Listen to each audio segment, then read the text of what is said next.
Tisztelt ügyész úr, a főügyész úr. Előjáróban hadd mondjam el, hogy erős meggyőződésem, hogy önök ügyészi esküjüket megsértik.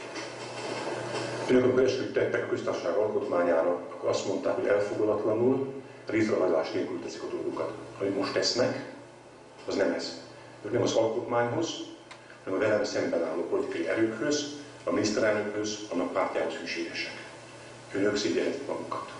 Ha azt gondolják, hogy ennek a hatalomnak a hátterében önök bármit megtehetnek, és ez a háttér, ez örökké meg fogja önöket óvni attól, hogy törvényes körülmények között egyszerűen számot adjanak arról, mi sértették meg az esküjüket, akkor azt hiszem, önök tévednek.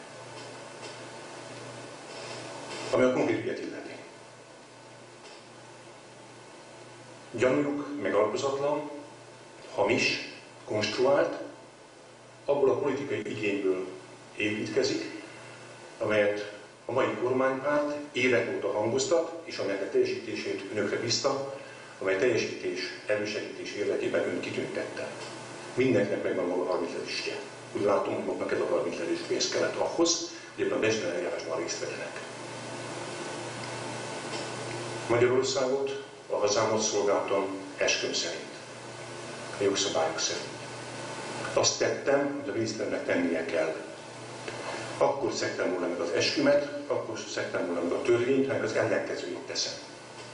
Ha egy miniszterelnöknek a kormánya azt mondja, hogy egy befektetés jogszerű és célszerű, akkor a miniszterelnök az a dolga, hogy hazáját szolgálva kifejezze befektetés iránti támogatását. Ezt tette, erre büszke vagyok.